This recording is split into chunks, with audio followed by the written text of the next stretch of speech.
Hello everyone and welcome to We Watch Bad Films, where we watch bad films so you don't have to. I'm here today with Jay. Howdy doody. Okay. So last time we spoke, you had a list of films we could watch, and I picked number 1. Being of sound creative mind, I think today I will pick film number 2. Okay, well, unfortunately for all concerned, you've now picked Battle Beyond the Stars. Okay, that sounds like an anime. Yeah, it's not quite.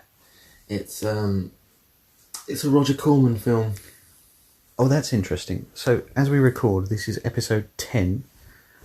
Our very first episode, episode 1, was a Roger Corman film that sounded a bit like Battle Beyond the Stars. Yeah. That was... Star Crash. Star Crash, yes.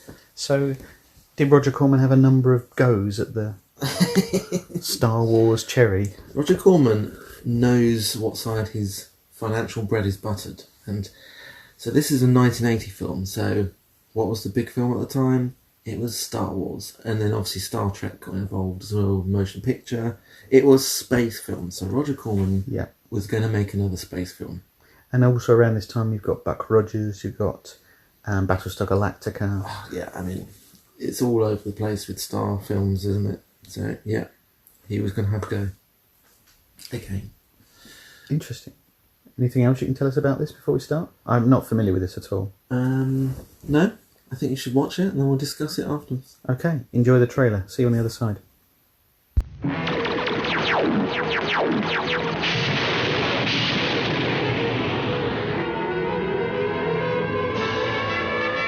Ruthless invaders, a defenseless planet. Battle beyond the stars.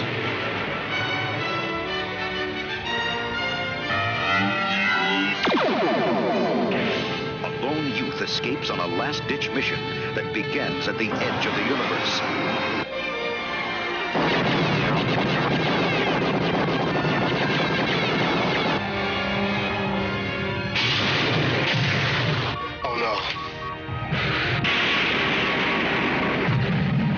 The story of a boy who finds more than he expected. Make them burn.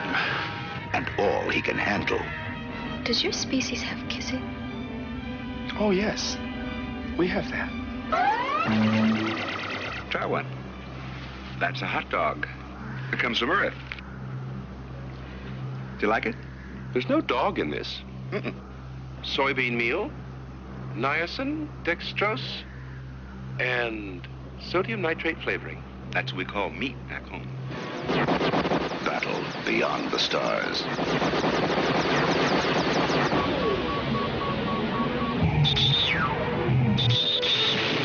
Starring Richard Thomas, George Papard,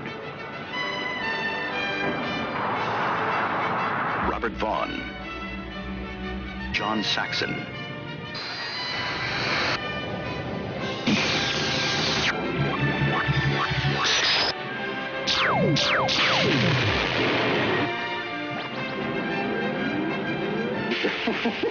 a battle beyond time, beyond space. Nice and fire! That ends in a desperate gamble. They'll be able to board us. It won't make any difference. Get that hatch open!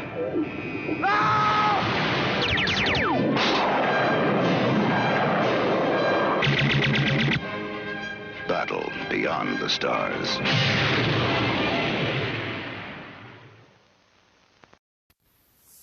So that was Battle Beyond the Stars. Okay, I will run down the plot very simply, but beforehand, any initial reactions, Jay? Okay. Competent. It's a competent film. It's not quite as shockingly awful as I was expecting it to be. It's basically like Star Crash, but sort of like the second go, and they've done everything slightly better. I think it's, richer in palette, and there's more going on. But let's try and summarise where we are. And there's quite a bit of star power involved. So we are based on the planet Archaea, and this Not IKEA. No. Apparently, I think it's Akira, but they keep saying Akira in their American accents. This peaceful farm planet is attacked by Sador, played by...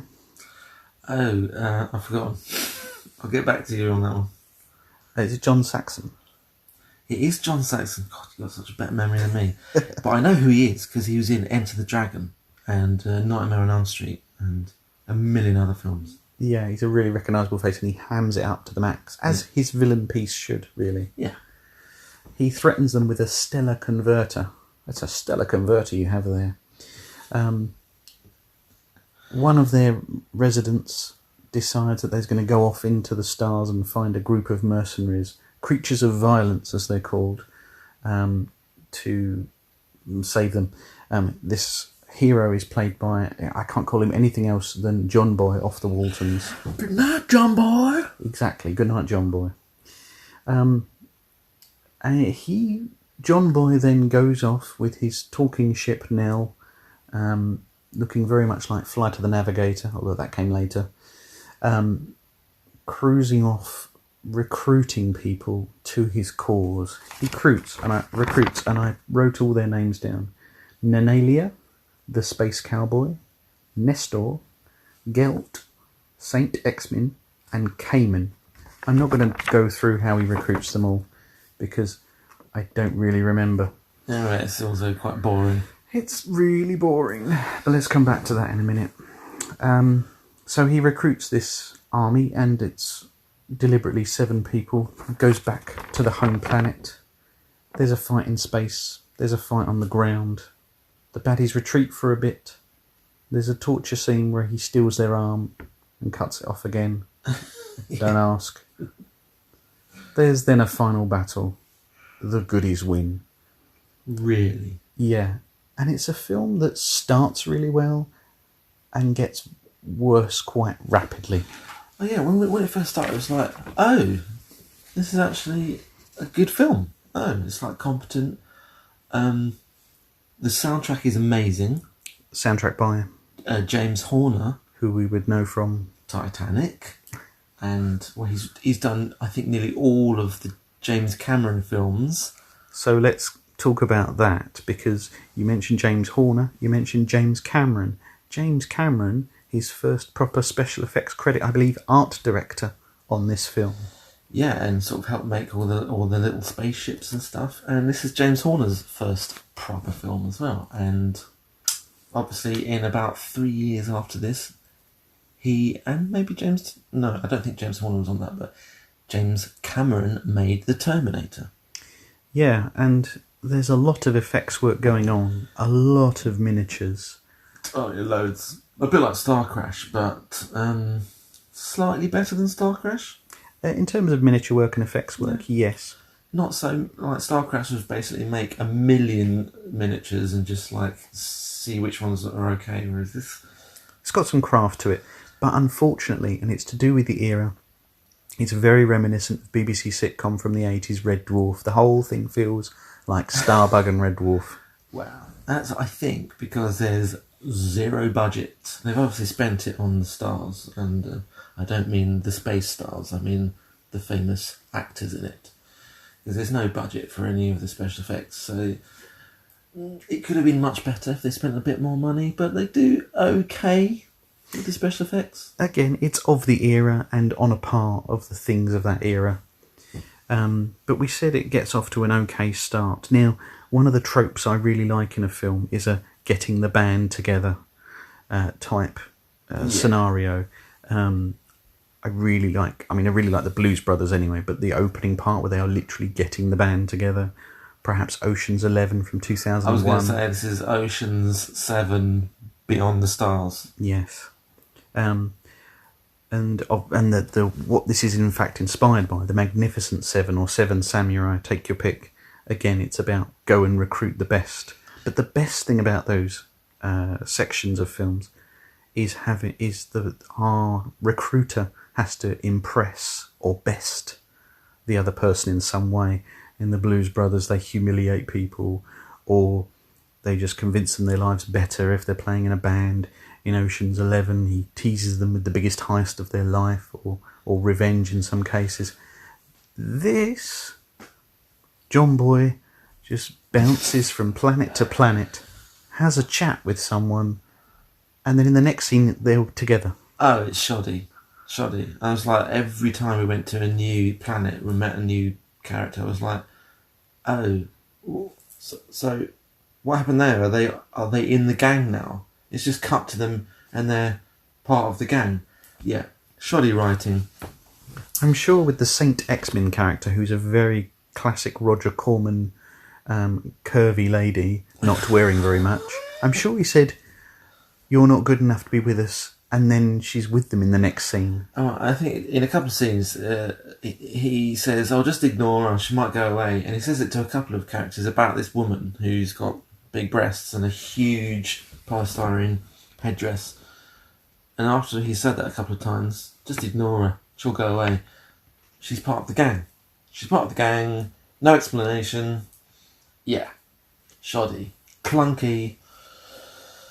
But having said that, it's not bad. It's not bad. I can see people liking it. It's kind of like watching a cartoon from the 80s. It's a bit like watching a Thundercats or He-Man or some other sort of sci-fi cartoon from the 80s. There's not really much depth to it. The characters are just pretty two-dimensional, but it's not terrible. So it's like it's in this really annoying valley between Mount Terrible on one side and Mount Highly Competent on the other, and it's kind of like neither one or the other. So yeah, I mean, the biggest thing that lets it down is the script.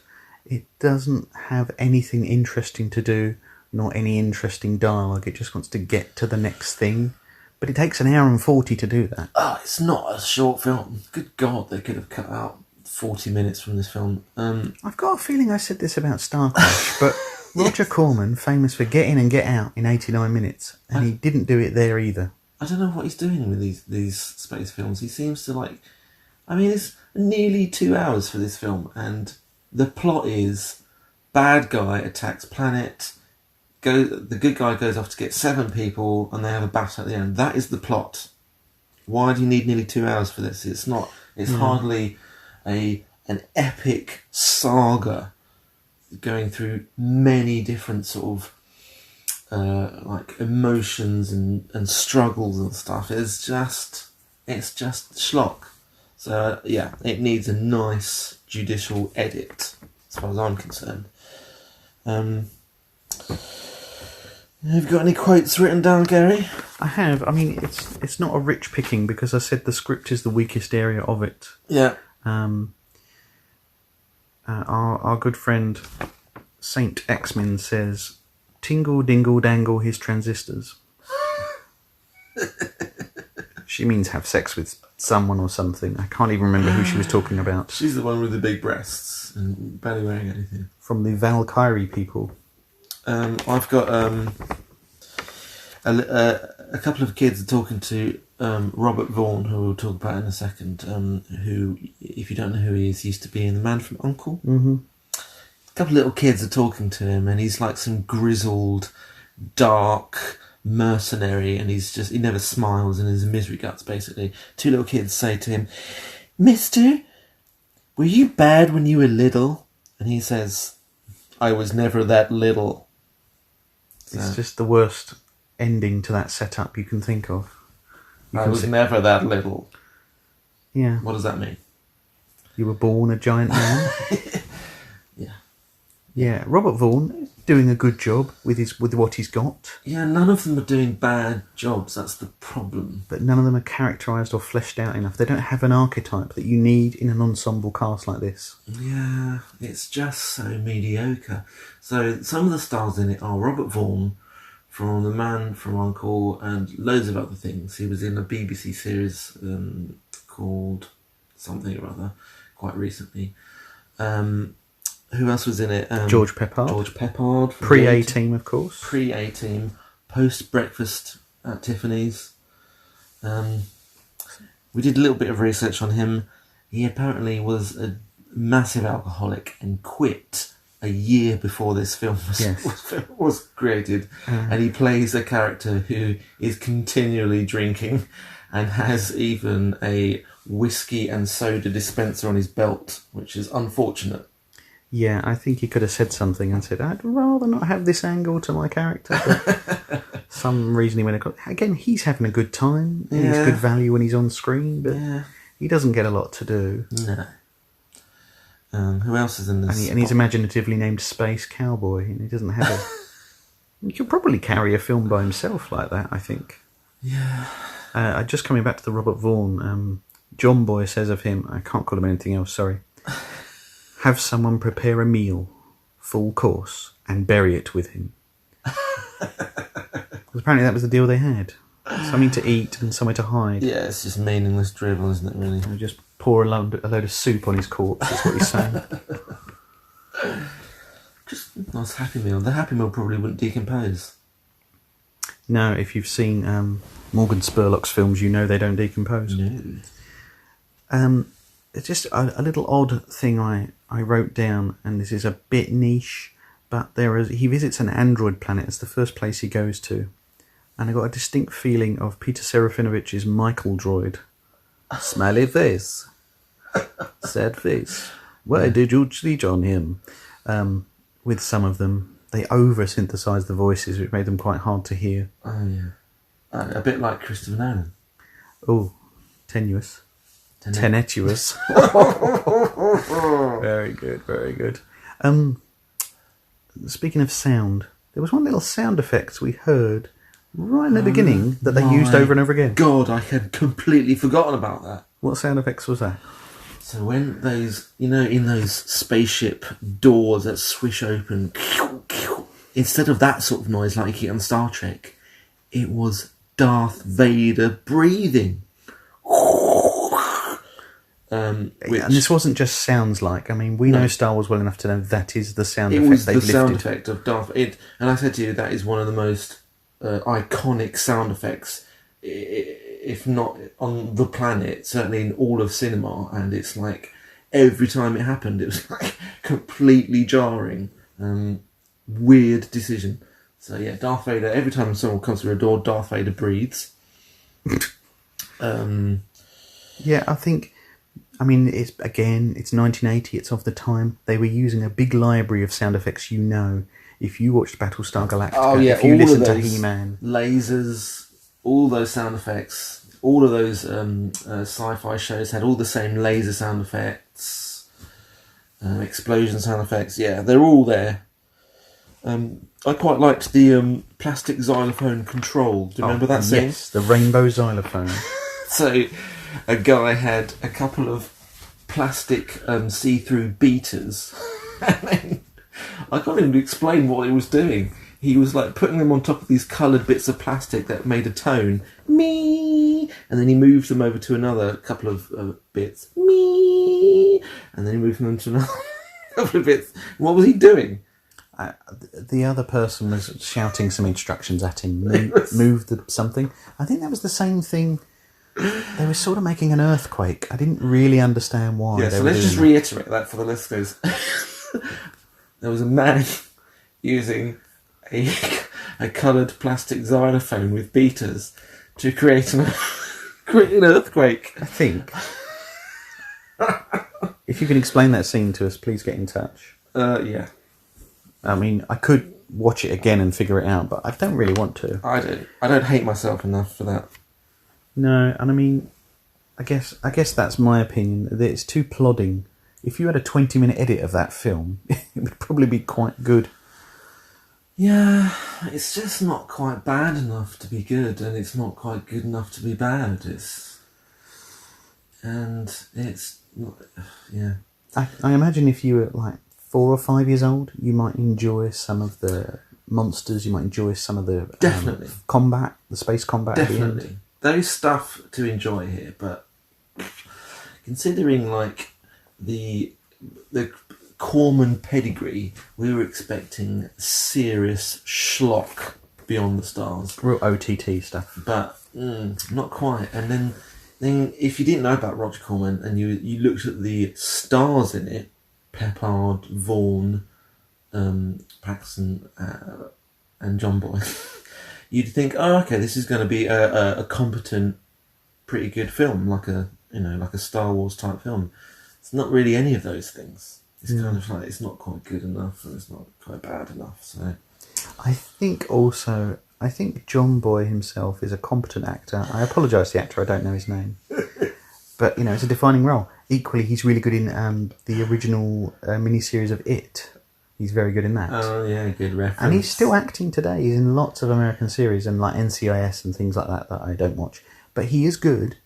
But he's not quite strong and charismatic enough at this time in his career to really pull this off. He's extremely earnest. Yeah. I mean, I will give him his due. It's like he's really got nothing to work with. No. In the script. He could be just reading out the telephone directory, really. It must be quite challenging to get any kind of character for that bland beige man. In fact, he wears beige. And he comes from a beige planet where everyone wears shades of beige, 50 shades of beige. And they're really boring, all of those characters, and he's really boring, so yeah. Again, it comes all the way down to script. Yeah. Why did they make this? This is the question we often come up with. It's like, why are they making this film? Because there's loads of competent people making it. Why are they doing it? Yeah, I mean, good soundtrack. Seek it out. It's a good soundtrack to listen to if you like sci-fi, orchestral soundtracks in the John Williams vibe. James Horner also did Star Trek 2 and Star Trek 3, so iconic soundtracks, and he's got all of that kind of stuff going on, all of those spacey noises and trills. It's great. It's really cool. Yeah, but still in that sort of sub-philharmonic genre. Yes. Yeah. Yeah, but Beyond Stars, yeah, I can see it being a cult film. There's a few battles. It's not really beyond the stars. It's sort of like, it's in the stars, right? Yeah, it's near the stars. It's not beyond them. It's basically the Magnificent Seven in space, but not as good as any of that sounds. Well, there we go. We were not impressed. Do you agree with us? Let us know. Find us on Twitter, We Watch Bad Films. Equally, we're on Instagram, We Watch Bad Films, same title. Thanks very much for listening. Thanks, Jay, for watching. Thank you very much. Thanks, and goodbye. See you next time. Bye-bye.